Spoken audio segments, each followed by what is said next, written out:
बहुत अच्छा सवाल है। कहते हैं कि शंकर की मूर्ति हम कहते हैं आसमान से है। ये कहते हैं, इसमें कोई तारीख की बात है ही नहीं। अगर वो कहते हैं तो क्यों नहीं मुसलमान बनते आप? अगर आप मानते हैं शंकर की मूर्ति, मुसलमान बन जाओ, कौन रोक रहा आपको? मेन सवाल ये है, ये काला पत्थर मुझे कोई नुकसान भी नहीं पहुंचा सकता है, कोई फायदा भी नहीं पहुंचा सकता है। और आपके ही धर्म में कुछ एक मूर्ति पूजा का भी जो विधान है, आप मूर्ति खड़ी पूज लो और पड़ी पूज लो, तो एक बात ही है। क्या ये जो है धर्म के उल्ट नहीं है? मुसलमान काबा के सामने क्यों झुकते हैं? क्या आप मुसलमान भी तो पत्थर के आगे सजदा करते हैं? काबतुल्लाह भी तो ईंटों का बना हुआ है। इस बारे में वजाहत फरमा दें। हेलो नाजरीन, अल कबीर इस्लामिक चैनल में आपका स्वागत है। इस वीडियो में हम प्रमाणों सहित जानेंगे कि मक्का महादेव का मंदिर है या सिर्फ लोगों का भ्रम। नाजरीन, अगर आपने पार्ट 1 नहीं देखा हो तो आप डिस्क्रिप्शन में जाकर दिए गए लिंक से पार्ट 1 देख सकते हैं, क्योंकि पार्ट 1 देखे बिना आपको यह वीडियो सही से समझ में नहीं आएगी। नाजरीन, पहले हम जान लेते हैं कि इस्लाम में मक्का का इतना महत्व क्यों है। इस्लाम मजहब में 5 स्तंभ यानी पिलर होते हैं, जिनको हर मुसलमान ने पालन करना होता है। ये स्तंभ हैं: पहला, एक ईश्वर पर यकीन करना, पैगंबर मोहम्मद जी को ईशदूत मानना और साथ साथ पवित्र किताब कुरान को मानना। दूसरा, नमाज कायम करना। तीसरा, जकात यानी दान देना। चौथा, रोजे रखना। पांचवा, हज करना। आज हमारा फोकस रहेगा हज पर। नाजरीन, इस्लाम मजहब की मान्यताओं के अनुसार शारीरिक और आर्थिक रूप से सक्षम हर मुसलमान को अपनी जिंदगी में कम से कम एक बार इस फर्ज को निभाने का हुक्म है। आम भाषा में हज करने वाले को हाजी कहा जाता है। इस स्ट्रक्चर को काबा यानी मंदिर कहते हैं। हाजी काबा की तवायफ यानी परिक्रमा करते हैं। नाजरीन, किसी भी टॉपिक को समझने के लिए हमें उसकी बेसिक जानकारी जाननी जरूरी है। हम जानेंगे कि आखिर यह मक्का, मदीना, काबा क्या है, इन तीनों में क्या अंतर है और इस्लाम मजहब में इनको इतना महत्व क्यों दिया जाता है। नाजरीन, दुनिया के नक्शे में अरब के इस देश का नाम सऊदी अरब है। सऊदी अरब देश में स्थित है मक्का शहर। इसी मक्का शहर में पैगंबर मोहम्मद जी का जन्म 20 अप्रैल 571 ईस्वी में हुआ। मक्का शहर में पैगंबर मोहम्मद जी 53 साल तक रहे।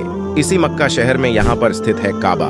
काबा क्यूब के आकार की इमारत है। इसे इस्लाम का सबसे पवित्र स्थल माना गया है। काबा इमारत मक्का के मस्जिद अल हराम के बीचों बीच स्थित है। इस्लाम के अनुसार दुनिया भर के सारे मुसलमान पर यह लागू है कि वे नमाज के समय काबा की ओर मुंह करके नमाज अदा करें तथा हज तीर्थ यात्रा के दौरान भी मुसलमान को तवाफ नामक महत्वपूर्ण धार्मिक रीति पूरी करने का निर्देश है, जिसमें काबे की 7 परिक्रमाएं की जाती हैं। मदीना, मक्का से मदीना की दूरी लगभग 340 किलोमीटर है। यह इस्लाम में पवित्र दूसरा शहर है और इस्लामी पैगंबर मोहम्मद जी की दफनगाह यानी कब्र है और मस्जिद है। हजरत मोहम्मद जी मदीना शहर में 10 साल रहे। इस्लाम के उदय से पहले मदीना शहर को यसरीब नाम से जाना जाता था, लेकिन बाद में इसे मदीना नाम हजरत मोहम्मद जी ने दिया। हज की पूरी कहानी इस्लाम की जुबानी। हज सऊदी अरब के मक्का शहर में होता है, क्योंकि काबा मक्का में है। काबा वो इमारत है जिसकी तरफ मुंह करके दुनिया भर के मुसलमान नमाज पढ़ते हैं। काबा वो मंजिल है जिसे अल्लाह का घर कहा जाता है। इस वजह से मुसलमानों का तीर्थ स्थल है, जहां जिंदगी में एक बार जाना इस्लाम में जरूरी बताया गया है। क्या होता है हज में? हज इस्लामिक कैलेंडर के 12वें महीने जिलहिज्जाह की 8वीं तारीख से 12वीं तारीख तक होता है।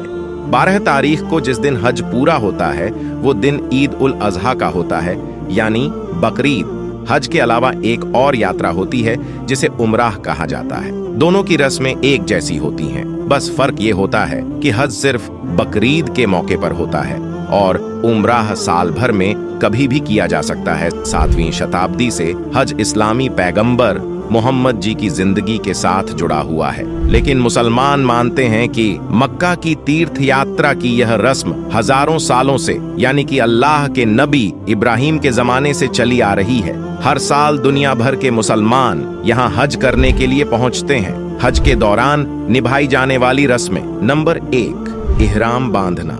ये हज या उमराह करने का पहला चरण होता है। इसके तहत एक खास तरह की पोशाक पहनी जाती है। इस पोशाक में 2 चादरें होती हैं जो जिस्म से लपेट ली जाती हैं। और फिर इबादत करने की नियत कर ली जाती है। इहराम बांधने के बाद कुरान की आयतें पढ़ते रहना होता है। नंबर 2, काबा का तवाफ। इहराम के बाद काबा पहुंचना होता है, यहाँ नमाज पढ़नी होती है और फिर काबा की तवाफ यानी परिक्रमा करनी होती है।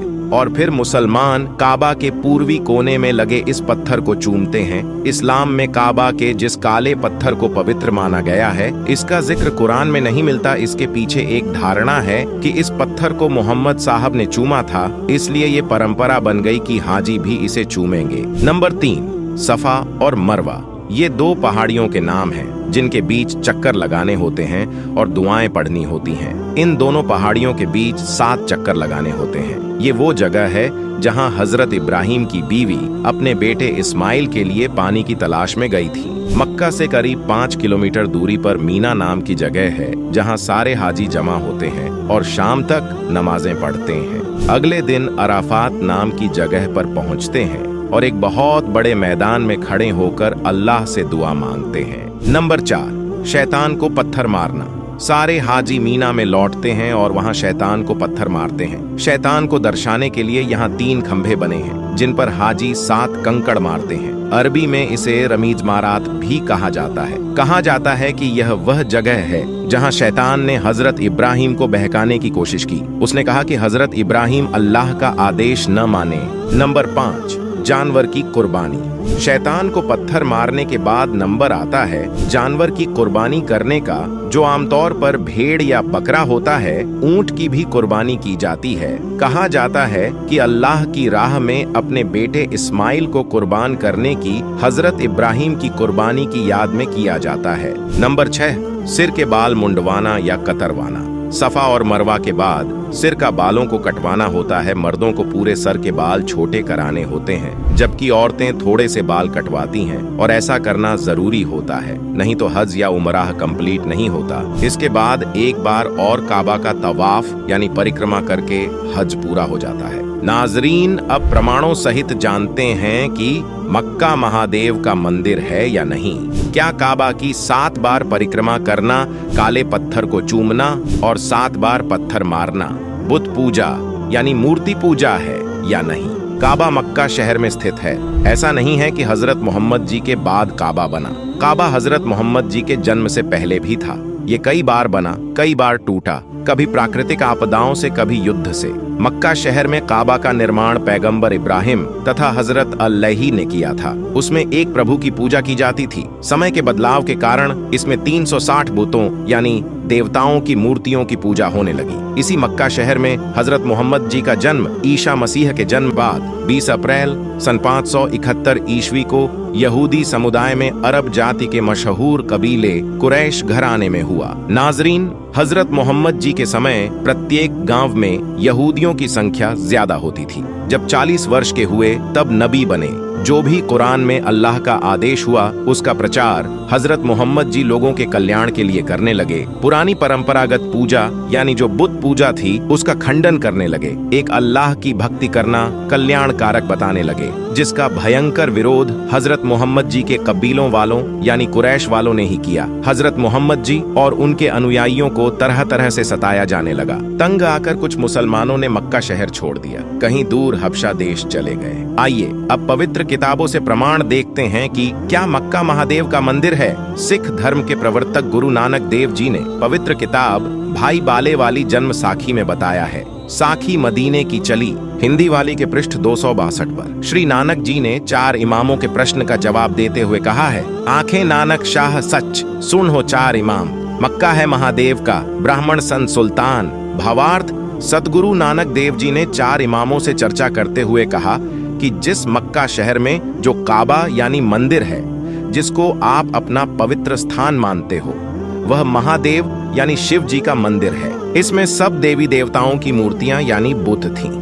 उसकी स्थापना करने वाला सुल्तान यानी राजा ब्राह्मण था। बाद में सब मूर्तियां उठा दी गई थीं। नबी इब्राहिम व हजरत इस्माइल अलैहि ने इसको दोबारा बनवाया था। गुरु श्री जंभेश्वर बिश्नोई पंथ के संस्थापक थे। ये जाम्भोजी के नाम से भी जाने जाते हैं। इन्होंने बिश्नोई पंथ की स्थापना की। नाजरीन, आइए जानते हैं कि जंभेश्वर महाराज ने मक्का के बारे में क्या कहा है। जंभेश्वर जी महाराज को समरा थल में जिंदा संत के रूप में परमात्मा मिले थे। प्रमाण श्री जंभेश्वर जी की वाणी शब्द संख्या 50 का कुछ अंश। दिल दिल आप खुदाए बंद जाग्यो, सब दिल जाग्यो सोई, जो जिंदो हज काबे जाग्यो, थल सिर जाग्यो सोई, नाम विष्णु के मुस्कल घतई ते काफर सैतानी, हिंदू होए का तीर्थ नहावे पिंड भरावे तेपन रहा इवानी, तुरक होए हज कांबो धोके भूला मुसलमानी, के पुरुष अवर जाग गैला थल जाग्यो निजवाणी। नाजरीन, श्री जंभेश्वर महाराज जी ने बताया है कि जो परमात्मा जिंदा महात्मा के रूप में हजरत मोहम्मद जी को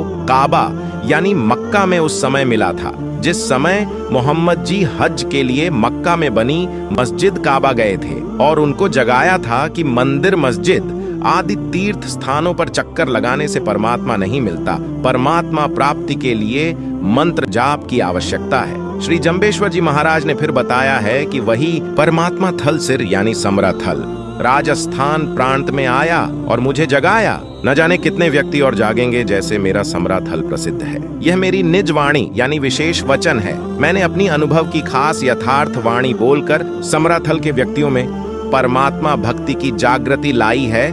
सत्य से दूर होकर मुसलमान अभी भी काबे में हज करने जाते हैं, वहां धोख लगाते हैं, पत्थर को सिजदा करते हैं जो व्यर्थ है। इसी प्रकार हिंदू भी तीर्थ पर जाते हैं, भूतों की पूजा करते हैं, पिंड भराते हैं। यह व्यर्थ साधना है। नाजरीन, प्रमाणों से सिद्ध हुआ कि मक्का पहले एक मंदिर था जिसमें 360 बुत यानी मूर्तियां रखी थीं और मुसलमान भी ज्ञान के अभाव के कारण मूर्ति पूजा ही करते हैं। लेकिन इस्लाम मजहब के मुल्ला काजी स्कॉलर्स का कहना है कि हम बुत यानी मूर्ति पूजा नहीं करते। लोग को ये गलतफहमी है कि लोग काबा की इबादत करते हैं, क्योंकि हम मक्का जाते हैं, उम्रा में हज में तवाफ करते हैं, नमाज पढ़ते उसके तरफ पढ़ते हैं कि ये काला पत्थर ना ही मेले कुछ अच्छा कर सकता है ना मेले कुछ बुरा काम कर सकता है। तो वो उसकी हम इबादत नहीं करते। मुसलमान जो काबा है उसकी इबादत नहीं करते, बल्कि अल्लाह की इबादत कर रहे हैं और अल्लाह ने ये बता दिया कि ये मेरा घर है, इसकी तरफ रुख करो। लेकिन सवाल ये पैदा होता है कि जब इस्लाम में मूर्ति पूजा हराम है तो फिर 3 खंभे शैतान कैसे हो सकते हैं? माना किसी ने बहकाया होगा, लेकिन ये खंभे तो शैतान नहीं है। फिर क्यों पत्थर मारे जाते हैं? और जब पत्थर भगवान नहीं हो सकता तो फिर पत्थर शैतान कैसे हो सकता है? जब पत्थर पूजना गलत है तो शैतान को पत्थर मारना कौन सी समझदारी है? लेकिन अफसोस की बात मुस्लिम मौलानाओं, स्कॉलर्स के पास इसका उत्तर नहीं है।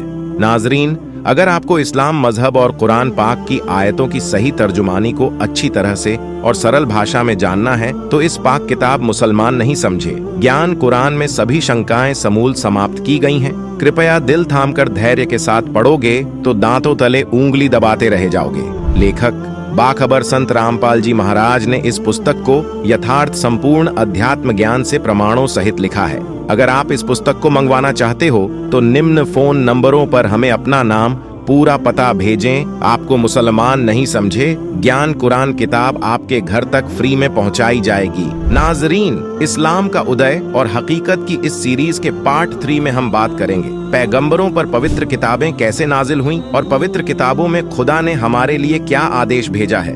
क्योंकि मुसलमान मौलाना और स्कॉलर्स समझ नहीं पाए कुरान का ज्ञान, इसलिए हम लाए हैं आपके लिए बाखबर का दिया ज्ञान। आप सभी को धन्यवाद दोस्तों, समय निकालकर हमारे वीडियो को देखने के लिए।